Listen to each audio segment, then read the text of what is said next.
হয় না যে অনেক সময় আজকাল যেটা শোনা যায় ভিউ কালচার, ভিউয়ের ওকে। জন্য অনেক শো করতে হয়। অনেক উপস্থাপকরা আসলে সেই জায়গায় ঢুকে পড়ছে, ভিউ বাণিজ্যে ঢুকে পড়ছে, আবার সেক্ষেত্রে অনেকে অপারগতার কারণেই ঢুকে পড়ছে, কারণ চ্যানেলের প্রেশার থাকে, প্রডিউসারদের প্রেশার থাকে। তা আপনার কাছে কোনটা বেশি গুরুত্বপূর্ণ, কন্টেন্ট দিয়ে দর্শকদের মন জয় করা নাকি সেন্সেশন দিয়ে ভিউ বাড়ানো? অবশ্যই কন্টেন্ট আমার কাছে, কারণ আমি বিদেশে থাকা অবস্থায় আমাকে অনেকে বলছিলেন যে why don't you start your own podcast, যেটা খুব সহজে বাড়িতে বসেই তুমি করে ফেলতে পারো, ইউটিউব চ্যানেল হাতের মুঠোয়। আমিও সেটাই ভাবছিলাম, করছেন না কেন? ওই যে আপনি প্রশ্নটা করলেন, উত্তরটা ওখানেই। আমি করলে রিসার্চ বেসড কন্টেন্ট ক্রিয়েট করতে চাই, যেটা মানুষের কাজে লাগবে।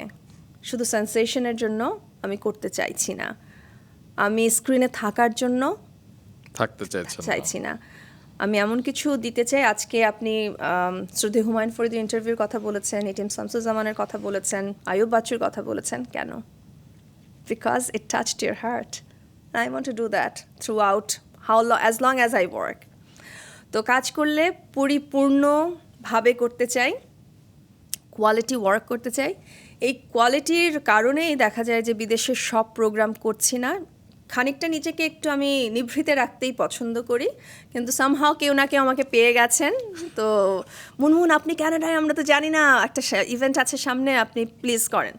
তো এই যে ভালো লাগার কাজগুলো যখন কেউ ডাকেন করার জন্য, অবশ্যই একটা রেমুনারেশনেরও বিষয় থাকে ওখানে। তো ওটা প্রফেশনালি হ্যান্ডেল করলে আমার জন্য সুবিধা হয়। তো ওটা ধরে রেখে যখন আমি ফিল করি যে না, কাজটা গুছানো হবে, কাজটার মধ্যে কোয়ালিটি নিয়ে কম্প্রোমাইজ হবে না, তখনই ওই ইভেন্টটা করি। তো সেটা করতে গিয়ে অনেকের সাথে পরিচয় হয়েছে কানাডায়, যারা বাংলাদেশে আমার সাথে কাজ করেছেন। ওখানে এখন তারা স্থায়ীভাবে বসবাস করছেন এবং তারা চেষ্টা করছেন তাদের যে এক্সপিরিয়েন্স বাংলাদেশে ওটাই ওখানে কাজে লাগাতে। তো আমার সৌভাগ্য হয়েছে আমাদের দেশ থেকে আমাদের স্বনামখ্যাত বেশ কয়েকজন সঙ্গীত শিল্পীদেরকে তারা আমন্ত্রণ জানিয়েছেন এবং সেই কনসার্টগুলো আমি উপস্থাপনা করার সুযোগ পেয়েছি। ভালো লাগার কাজের মধ্যে একটা না বললেই নয়। তো সেখানে সামিনা আপা আর শুভ্রদাকে ইনভাইট করা হয়েছিল।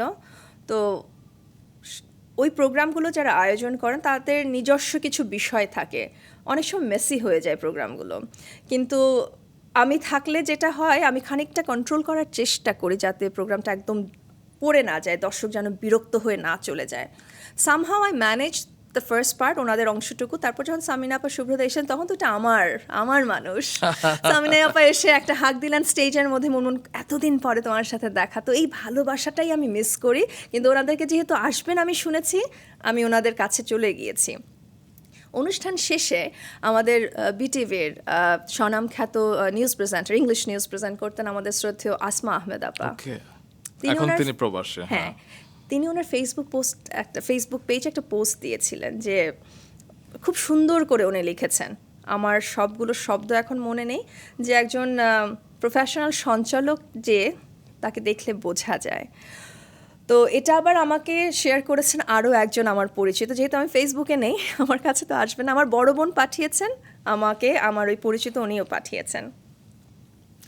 তো আসমা আপাকে আমি একটু ধন্যবাদ জানাতে চাই, কারণ ওনার সাথে আমার সৌভাগ্য হয়নি সরাসরি কথা বলার, যে এই ছোট্ট একটা কথা আমাকে অনেক অনেক কিছু দিয়ে দিয়েছে।